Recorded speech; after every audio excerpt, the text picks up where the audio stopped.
Hey guys, welcome to another session of Theorycraft. So it's been about 2 weeks since I've done a Theorycraft, and it's because I've been preoccupied with Epic 7, with other stuff. I've been busy with life, and it's been about 2 weeks, and there's a lot that has changed, and a lot I want to comment on, especially in regards for FFBE Global.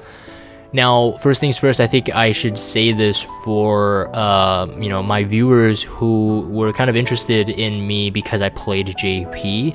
I will say, sadly, I don't have time, or I'm not interested in continuing in JP. So at this moment, I'm gonna say that I've officially quit JP. I have pretty much quit for about a full month now. I think my last event was no, not even a full month. Maybe just 3 weeks. Maybe 2-3 weeks. I think I quit about when Soul was released. And I didn't even finish Soul's event. So I don't know how many banners have there been, but I think judging on what Mortrix is saying right now on stream live, it's been 2 or 3 banners past Soul already. So I haven't really been playing JP, so I haven't been caught up with some of the JP's changes. But Mortrix has been kind enough to actually tell me, some sort of like high-level changes on JP, which apparently is making JP more exciting. But I kind of want to talk about Global first, and then comparing it to JP. Now, myself is, I don't really like comparing Global to JP because, I've said this before, they're different games. And I know I made fun of that. I've been made fun of that, but regardless, it seems that they're going with some different directions. It seems that Global wants to do like new stuff before they reach the JP content. So the canon in chronology of JP content, it seems that Global wants to kind of like veer off and do their own thing while including JP content as they come. So I've said this before, that is a good thing because it can lengthen the lifespan of Global, right? It can lengthen the lifespan of Global. So we may complain like, oh yeah, we're 6 months or 7 months behind, but one thing to know is that JP changes events every 10 days and Global changes events every 7 days. So in a whole month, JP has 3 events, but then Global has 4 events. So sometimes our lag behind. So sometimes like this week, for example, we have Academia FF Type 0 event, right? We don't have technically a new event. We have an ongoing rerun of a raid event, but we don't have a new event or new banner. So we kind of get a filler. So it works out. So there's nothing to complain about. This is just how Gumi, as doing Global, has wanted to develop the events, which I actually prefer. I prefer the 7-day events better because then you can play on the weekend more consistently, whereas in JP every 10 days sometimes you get it in the middle of the day, like in the middle of the weekday, like work day if you work. So it's a bit harder. Coaster 2 says, hey Jag, and hey man, welcome to stream, dude. Thank you. Motrix says, I'm afraid Global will fill some weeks with rerun of old MK events. I think they will. It's inevitable that they have to do it. And with how much MK events in the past that we've had already, I think it's a smart idea. I mean, it's smart in the way that as long as they keep the tickets within the King Mog events itself, I think everyone's gonna be okay with it. Yes, some people may be like, oh, I'm salty, there's no new banner, but I think most of us have experienced this kind of like this backlash of the back-to-back Halloween banners and then the Valkyrie profile banners. And then if you have a pulling addiction, whether you're will or free to play, you're gonna be like kind of thankful for these kind of banners. So this week, I mean, I made a news video reviewing this. I was saying like, completely skip it. I'm not tempted whatsoever. You can make this banner as fancy, as shiny as you want, but for me as a player right now, I don't. These are not incentives for me to pull. I did mention that if you are new, these are the best banners to pull on right now because they're the cheapest. Okay, if you're new, you need to fill up units, you need to fill up roles. These are probably the best banners to pull on. But I myself is like, I'm not tempted whatsoever. So a lot of us, I think, feel the same way. So this week for Global, it feels like a rest week. All right. Now, I do want to talk about like the state of Gumi, and are they, I do credit them for kind of like taking some things and making it different from JP. Now, some things I think that they should keep the same. Honestly, I think that the banner rates and the banner types should be the exact same as JP. I think they should give us the same stuff as JP. There is no reason for me, in my opinion, that Gumi would nerf a banner. Alright, there's no reason except them wanting to make more money. Alright, and it's not like JP doesn't make money from the very generous banners. Alright, so in my opinion, if Global keeps the banners the same as JP, a lot more people would be happier and it would be less demotivating to play the game. Alright, I know there's some of you guys chatting right now. I'm going to actually I'm actually going to address your comments in a sec, but I want to finish this thought. So yesterday I actually talked to someone I know in real life. I met with him and we didn't know we like both of us like played Brave Exvius. Like that's and he told me he quit, and the reason he quit was because of the 7-star meta. The 7-star meta really like frustrated him, and he just thinks it's kind of like it's a chase. Like to make any unit good, you have to get 2, so you really pay double in your resources. Now, arguably, you can say that, well, they're step-up banners, but, you know, sometimes, you guys know, sometimes you can get really salty on step-up banners. And if you pull, like, the full lap, like 75,000 lapis on a standard step-up banner, it costs, like, around, like, 300, 400 USD, which is just incredibly expensive. And then compound that with the fact that Global has a banner every 7 days, it can be very frustrating. And so I do think that with the amount of time that Global has, 7 days per banner, if they kept it at the same, you know, kind of incentives to pull as JP, Gumi is still gonna make a ton of money. But somehow they just wanted to change that aspect of the game. I don't know why. I really don't know why, except that they're greedy. We have to make that assumption. There's no other reason. There's no other benefit. Now, the other thing I do want to talk about, I want to address, is that wave event with Hasiko. I've talked to the community on Discord, and every single person, I don't think there's any person that saw the light of that event. It was a really bad made event. They called it a wave event, alright? Remember in the news video of that, when I saw it, it says like wave event, and I'm like, ooh, wave event, like how does this work? But it turned out it was like a King Mog event, which and it wasn't even a King Mog event because you didn't have all those tickets and stuff to buy. So it felt like you really didn't want to grind it, and all the gear that came from that wasn't even that good. Yeah, Morshik just said it. He's like global wave event, and then lol. Because it isn't a wave event. Alright, it isn't a wave event. Now, Morshik just said worst event ever. It is. I have to say, it is the worst event ever. I'd rather be running through those mazes or whatever, like in those what's it called, the Chinese New Year one. You could collect that stuff through that. Like I even rather do that, and even that event itself I had a problem with. I didn't really like it as well. Now, of course, to each their own. You might be saying that, Jagan, I love that wave event. It was simple, you can grind it, whatever, but the purpose for grinding it was almost 0 to none, because the stuff that you can get from it is not even, it doesn't even beat 3-star TMRs, and it's like, I have no idea. Honestly, I think it was a flop. I think they would have been better if they actually just brought back the raid Hasiko again, you know, for that event. Just bring back another raid Hasiko. Like, even if it's a repeat one, I think it's still better. I don't know. That's my opinion. Martin says, wave event spooky. You guys keep trying to get me to do the spooky event. Hey, K-Bob, welcome to stream. I think it's the first time here. I know you chat with me on YouTube a lot, but welcome to stream. Alright, so I want to address the comments above here. Final Fantasy Fanaticism says, okay, for whatever reason, when I'm outside the... Okay, never mind. He's talking about the stream. I thought he was talking about the content. Yeah, Morshik said the same thing. He prefers those explorations to collect the materials rather than the wave event. Morshik says, hope you're excited about Santa Hasiko. Yeah, they really bring back Hasiko over and over. I don't blame them for the FanFesta designs. Like, if they have no other monster designs to go for, I suppose just, you know, tinting Hasiko a different color, adding some ads, you know, beside her that she can summon or whatever, you know, that's fine, that's fine. I can complain about that, but the wave event, the concept itself was really bad. It felt like, from a game development perspective, it felt like it was designed that feature was designed within a week. It's like, okay guys, let's come up with a new exciting event to make our players happy, right? Let's not make them bored.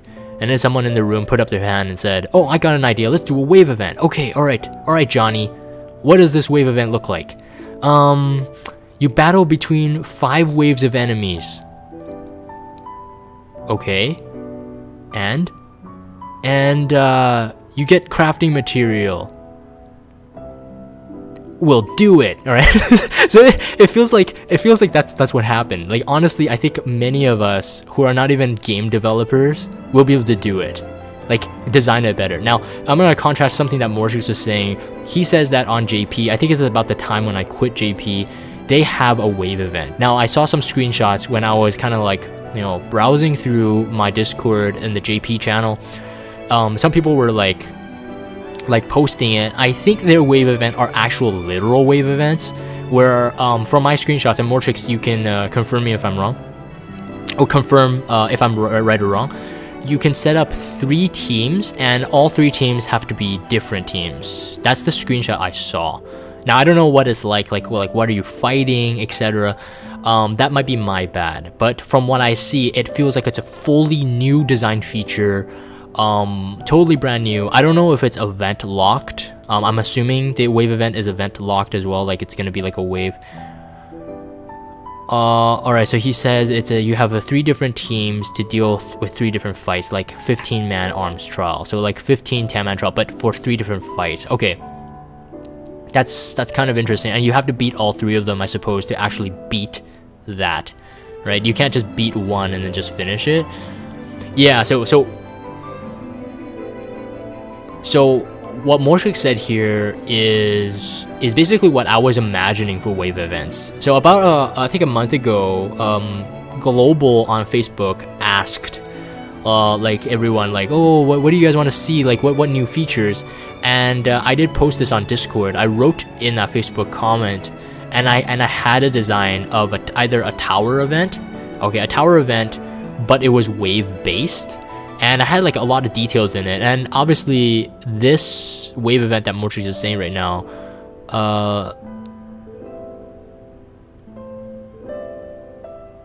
oh wow, okay, so wow, so what Mortrix is saying here is almost what I was planning on. Like, that was the design I had when I submitted it to Gumi. He says most of the rewards are LB pods, and the tower has had, so past tense, have 50 floors, and the fights become more difficult. 50 floors? He says after floor 40, the fights were as difficult as the latest trials released on JP. Wow. Wow. Okay. So Mortrix, confirm with me here. Is this wave event, is it an event? So is it locked to 10 days? Is it locked to 2 weeks? Or is it in there indefinitely as like, kind of like our Chamber of Arms? Like, is it like Chamber of Arms? And chamber, like, what's it called? The Nemesis chamber thing. So like, does it go under trials? That's what I mean.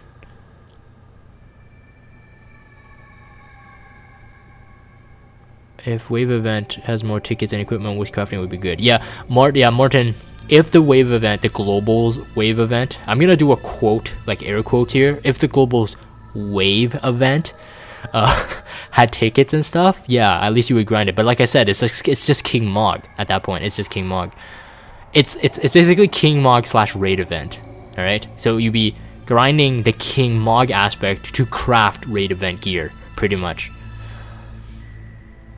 Oh dang, Mortrix says it's 10 days. Seems like it was released together with raid events because it costs you 10 energy to try each floor. Wow, so 500 energy. Okay, that's event limited. I wonder then, Mortrix, do you think that when it comes back, are you fighting the same 50 floors? Or will you be able to continue where you left off? I don't know. Depending on how they solve that problem, I actually think that they should have just kept it in the Nemesis chamber. I don't think, unless they come up with 50 new bosses every single time they have these events, I think it's gonna get pretty boring. Because, like, what if you still can't beat from 40 to 50, right? So that event comes and you're just kind of stuck there. I don't think so. Hey DJ and Kai, man, welcome to stream. It's the same 50 floors. I think they'll change the enemies of the last floors. Mortis says he thinks, so I think it's speculation right now. Is there any data on that? That's quite interesting. When that comes on to global, I think that's gonna be quite exciting. I think that's gonna be the next big thing. So right now on global, one of my major problems is that we're kind of in a loop. I was mentioning to this on the stream before I started the recording. We're in a loop of how to play this game, and it seems that it feels like this isn't much of a game anymore, as it is just a slot machine. Yes, you get events every week. Yes, you get new trials once in a while. But for most of, at least the people on my Discord server, free to play and wills, they tackle like most of the trials and events on like the first week, and trials like on the first day. And once they're finished with that, you have nothing to do. You have nothing to do, and it feels like this game is all about the pulls. It feels like it's all about the pulls. Now, imagine you're in a place where you can't pull much. Alright, you can't pull much. You don't have much lapis. You don't have much tickets. Maybe you pull a couple every day. The game can get really boring for you. You could be at times be like, what am I gonna do on FFBE? You kind of log in, yeah, you do your orbs, and you're done. You're out. In a way, if you have a busy life, FFBE is the perfect game for you, because then you can get all the content out of the way without worrying that you're gonna miss something. Whereas currently, I'm playing another game. I'm playing Epic 7 right now, which is funny. I bring it up in Theorycraft. Epic 7 is like totally the opposite. It feels like if you pull on units, you're not really gonna benefit much because there's no star system the way that FFBE has said it, and it's all about the grind. So it's like time consuming. So there's pros and cons to both games, but what I just feel is that Gumi is missing something. That's why when they asked about that new features thing on Facebook, I was like really excited. I'm like, okay guys, I have this kind of like this tower event idea, I have this wave event idea, what do you guys think, right?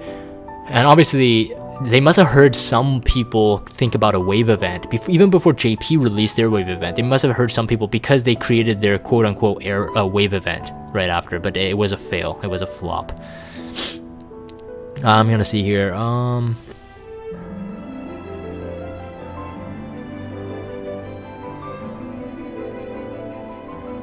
Okay, so Mortrix says no. For example, in floor 43, you had to fight Octopus Kai in the third fight with just 5 units, no friend units.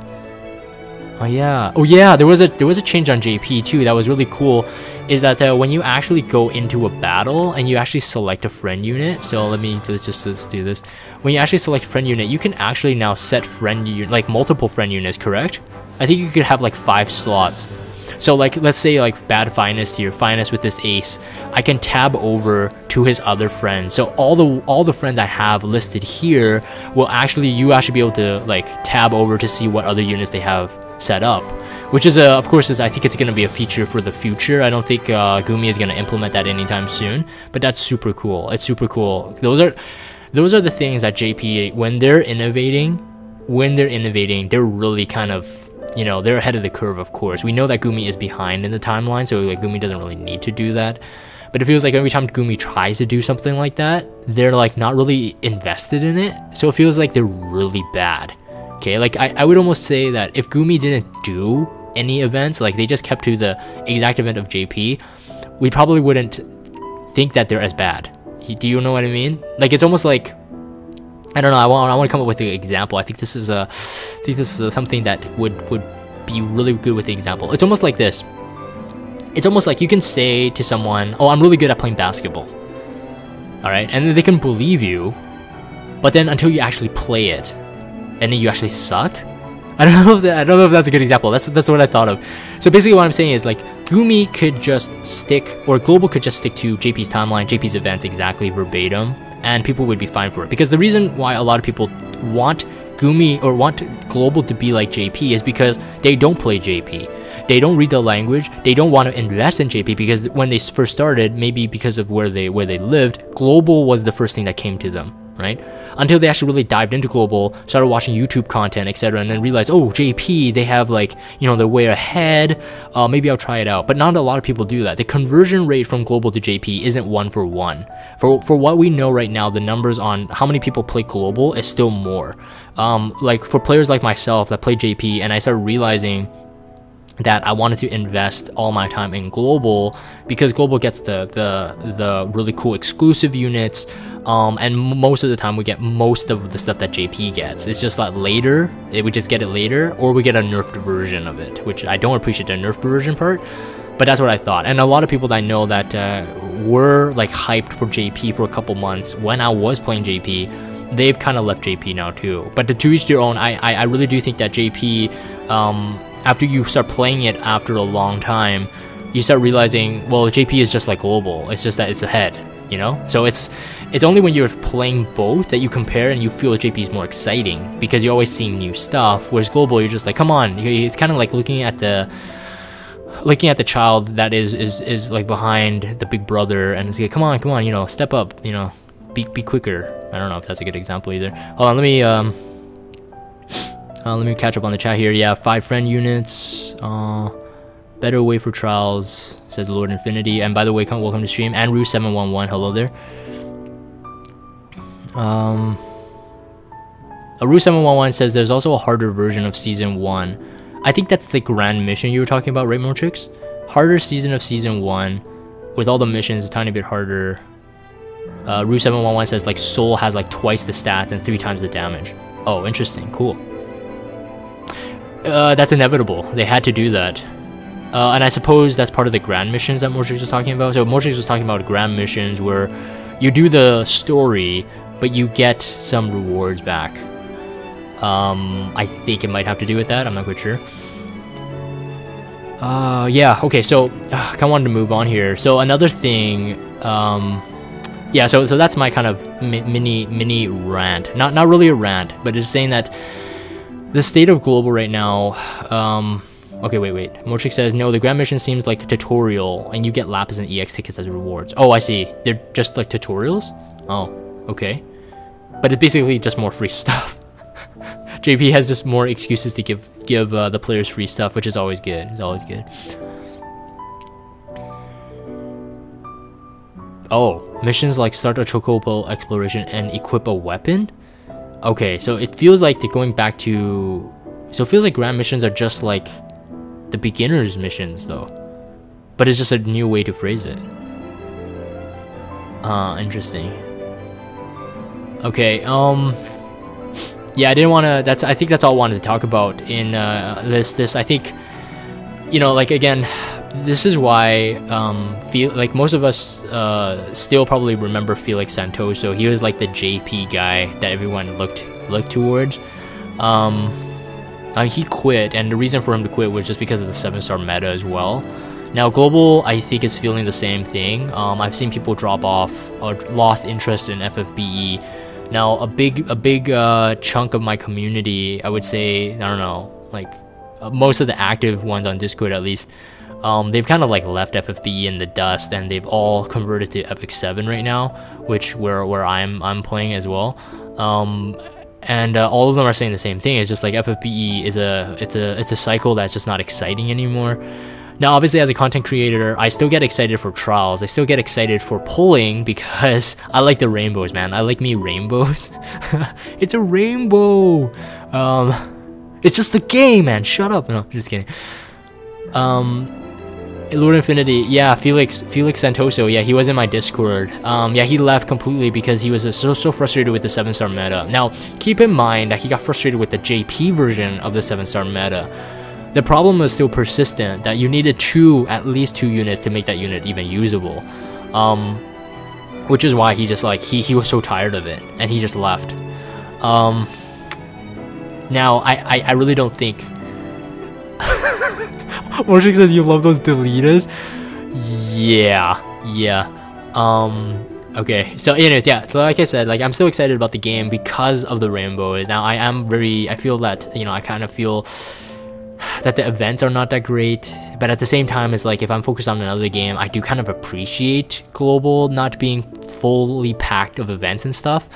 But you know, I still like doing the news video. I still like analyzing what we get, doing trials, doing loadouts videos. And I enjoy doing Theorycrafts because I get to talk to you guys, and it's the only time that you guys can really express yourself and give me your thoughts down in the comments below. So if you guys are watching this on YouTube, of course, you know, this is an open forum. I do try to get to your comments, but apologies if I have been a bit slow at replying. I am a lot busier than before. Which also, the guys on stream, you should know this, my stream times have changed, so no more weekday streams for a while, at least until the new year. Alright, so this is recorded on YouTube, so if you guys are looking for my weekday streams, you're not gonna see them. So I might do more weekend streams, which means you guys can attend more if you guys are working on the weekdays.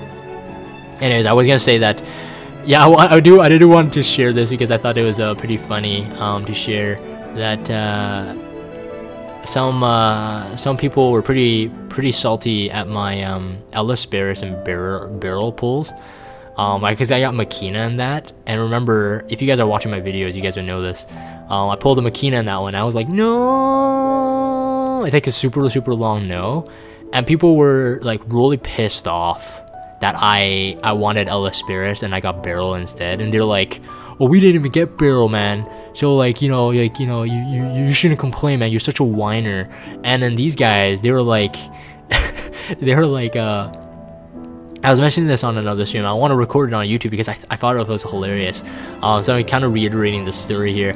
But there was this guy that he was just like, man, this is just a game, man. This is just a game, man. Don't. He's basically saying don't get excited about rainbows, okay? So you go rainbow drops, and you guys know I'm like, oh, it's a rainbow, right? I can get excited. But it's just like, it's just the game, right? Like, basically telling me not to get excited. And I did this on another stream. We talked about this, and it was hilarious because a lot of people, we started creating like memes. Echo, who was on my Discord server, he started creating these memes, and it was really funny. It was just like, you know, like you go to a soccer game, like if you're like a soccer fanatic, you know that any sports, the team you're rooting for, if they score, you get hyped, right? So it's just like, let's say you're in a soccer game and a soccer player like scores, and you're just like, yeah, and this guy is at the soccer game. He's just like, shut up, it's just a game. So it's really funny. It's really funny.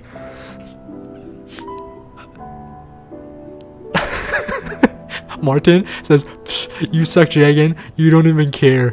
So in one of my other streams, I think it's the Near Automata poll, I try to play on that. I try to tease the people that called me out on that. Like, you're too excited for a rainbow. You're too excited for this 3D thing that spins out in the air that is colored in a rainbow sprite. Alright? So I was teasing them, and then therefore when I was trying to pull 2B and A2, I was like trying to be like, alright guys, it's a rainbow. Now, I do have to thank the guys on YouTube as well. The guys on YouTube, who were just like, screw those guys' opinions, man. They're like they're saying that part of the charm is that I actually get excited for rainbows. So thank you guys. I know every single person as a content creator is gonna get a hater, right? They're gonna get haters. It's just inevitable. But I just felt so funny. I was like laughing my butt off when it was just like, it's just a game, right? So this has become a Dragon X meme as well. Alright, it's just the game. So anytime anyone gets excited for anything, you go to a party, right? People are drinking, they're like, woo, party! And then you got this buzzkill guy. He comes in, he's just like, shut up! It's just a party, right? It's just a party. Get over it. Like, what the frick? It's like, this guy, man, he must be the most boring person ever. If you don't get excited about rainbows, like, why are you playing? Why are you playing FFBE, right?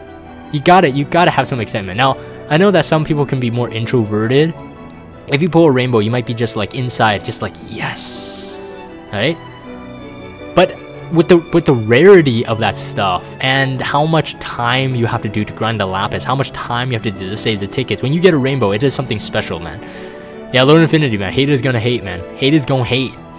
Why you?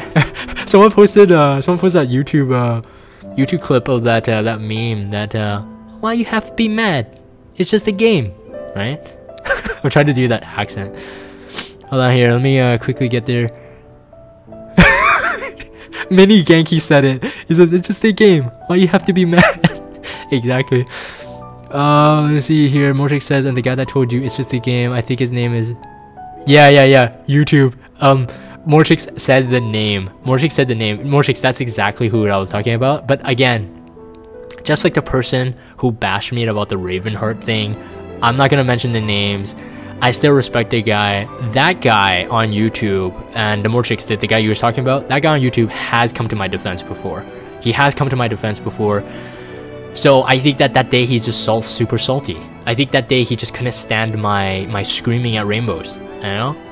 You know. So I didn't delete his comment on purpose because I didn't find him disrespectful of me. He watches my videos, he comments, and he comes to my defense when he feels that there's reason to. But obviously on that day, he made me his enemy, so public enemy number 1, man. Martin, whatever you do, don't get excited. Never. Don't get excited. Like if your father... Morchix keeps trying to bring up that guy's name. He's hoping one day when I'm reading the stream chat, I'll accidentally blurt out these guys' names. But I won't do it. I'll try to hold myself back. I will have to say this, Morchix, that I almost did read out the name. The guy that just said it's just a game, right? But like Morchix, I can't believe you found that comment though. That was pretty buried. I thought no one would have saw that, so that's why I had to mention it. Anyways, we're rambling. This Theorycraft is just like Jagan's story time, right? What Jagan has to deal with when we're talking about polling and the comment sections and YouTube, etc. Razzler, yes, it is Theorycraft, bro. You came late. We're just wrapping up.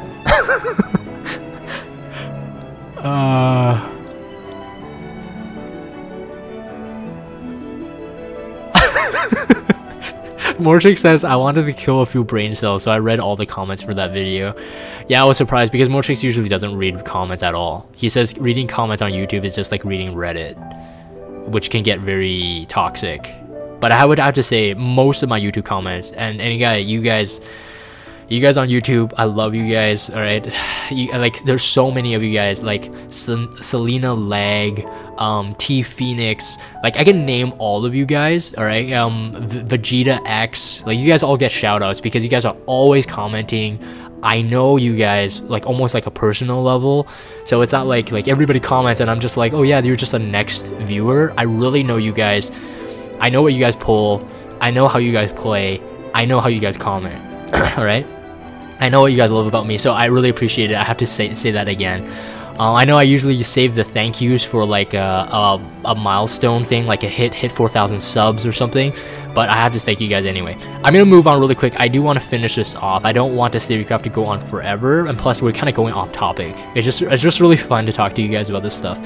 So before the stream started, Morchix was talking about CG Bartz. So CG Bartz TMR. So CG Bartz is apparently released. I guess he's this week.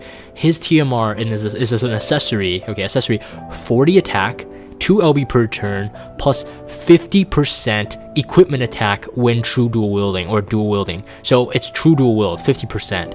Now, a lot of the units, and I don't think all of them are yet, but a lot of the units are getting a 200% TDW cap raise, or they're just made with 200% true dual wield cap. So CG Bartz apparently is a wind chainer. Sorry, Morchix, I just forgot. He's a wind AT chainer, I think. Wind AT chainer who's a dual wielder with this TMR. Now, apparently he has 100% innate true dual wield with 2 of his accessories. So if you pull a 7-star, 2 of his accessories, you get 200% true dual wield capped with 40 attack on each accessory, which is already really high, which means that you can't really make up currently, at least in global. So again, okay, so it's a wind chainer with wind imbue and 120% wind imperil and more stuff. Okay, yeah, hopefully he has more stuff. It sounds pretty amazing. If he's locked to wind, I hope he does have more stuff. What was I gonna say? Yeah, I was saying that from Global's perspective, you know, like we have Aloha Laswell, which Morchix laughed at. They called it wait. Bart's TMR is a sandal? Because Morchix says Marshall sandals. Is it really a sandal? Oh wow, Lena has triple cast white magic? Dang.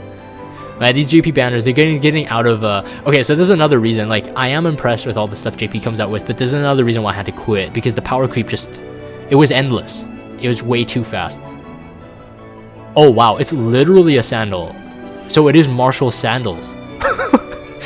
Okay, so CG Barts is apparently a sandal. Interesting. Okay, so from Global's perspective, you don't have to pull hard for Aloha Laswell if you can wait it out. Currently at this point, true dual wielders are not getting the benefit. Yes, we have Adam Jensen's TMR. Yes, we have Aloha Laswell's TMR. We're gonna get a bit of a bump if you're using a true dual wielder, but you're not gonna get that much because they don't even have the cap raised. So it feels like investing in Aloha Laswell now is actually the worst mistake. Now, hear me, and I'm gonna record this. Hear me. I know that after I said this, I don't want Aloha Laswell. I'm gonna get Aloha Laswell as an off banner. All right. So mark my words. It's going to happen. It's going to happen. Okay.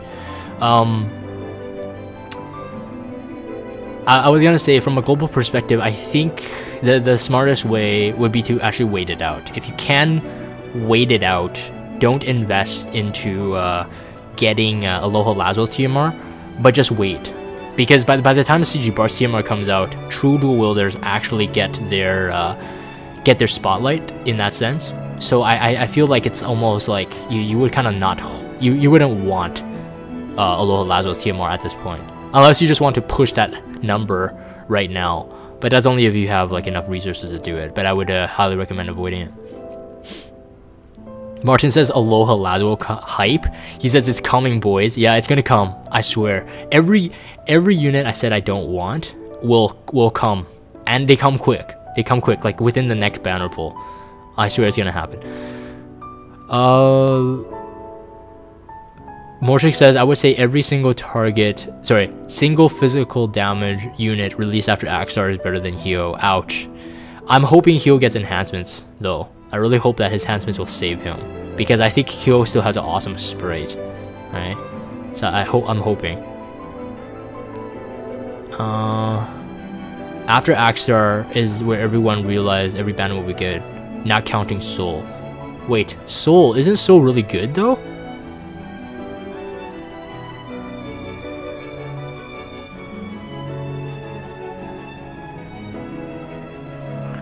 You don't want Xenogears units too, right? Wink wink, says Martin. Oof. I don't want them. You're right, Martin. I don't want Xenogear units. Razzler says, are you going to continue spending on FFBE? I'll have to see. I'm not quite sure. I've lowered it a ton. Because I don't feel that it's the investment I want right now. Therefore, I'm like skipping as much banners as possible. I think my last big banner pull for the year most likely will be the Christmas ones, and that's just to finish off Christine and White Knight Noel. But I don't know. All right, I think I'm gonna end that there. I think those are the only ones I want to talk about. Oh wait. I did want to address this. So someone on Discord, 84 Grolix. He asked this, just talking about what Japan has in store for future trials, what to prep for, gears to be on the lookout, squad unit comps that last, etc. I don't want to touch on every single thing here. I think a lot of stuff we've already touched upon based on what Morpheus has given me. I think for the next couple trials, elemental resistance are probably the only things that are important. I did mention this on my Leviathan trial video as well, that or trial loadouts rather, that I ended up instant moogling CG Nicole's TMR. I instant moogled 4 of them. So like the full team had water and ice resist. Now, I didn't end up beating it with those TMRs, but they were a good investment because there are a couple trials coming that would need those elemental resistance. If I remember correctly, Mortrix, it was the Ultros Kai and Icebird Kai. Both need at least those resistances.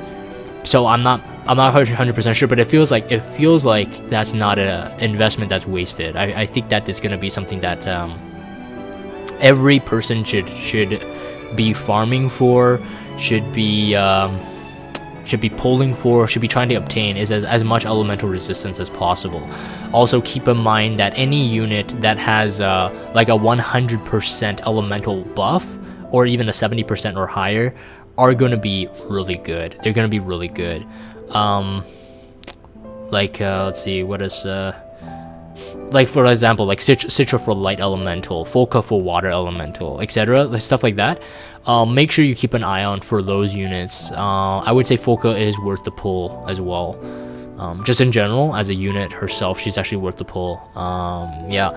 So at least that's my thoughts on it. So far, global trials have not really set me back too far, except the Marlboro family one. The Marlboro family one was probably at this time currently the most difficult trial that I had to take down. But everything else is so far so good. So I think for the other ones, I think next would be Dark Golem and Dark Shiva coming, and I think you need some elemental resistance for those as well, really high, if I'm not mistaken. What are you guys saying?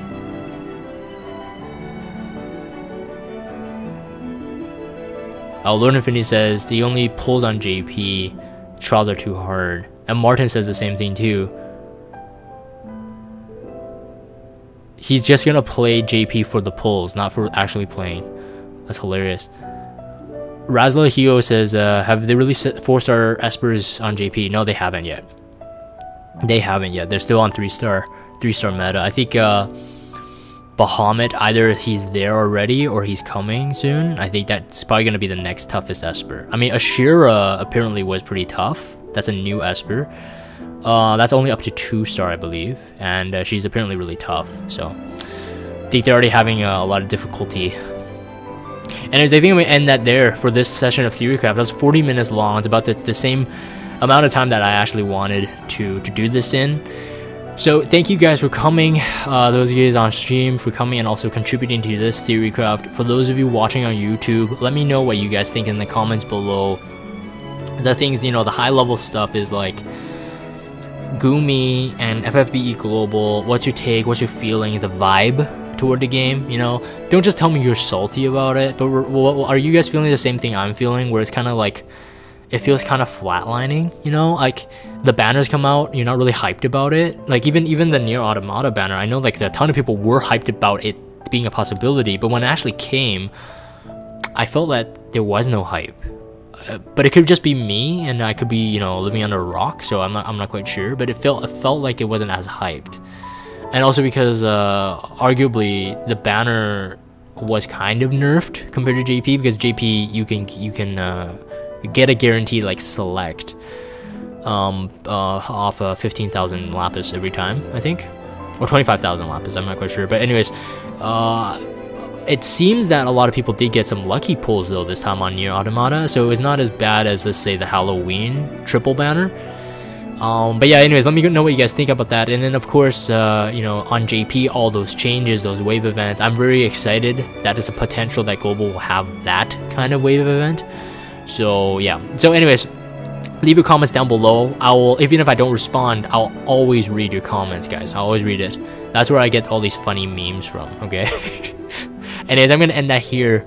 If you guys have Discord, check out the Discord server, follow me on Twitter, and subscribe to YouTube if you haven't. As always, thank you guys for watching and those guys on stream for attending live, and I'll see you on the next Theorycraft.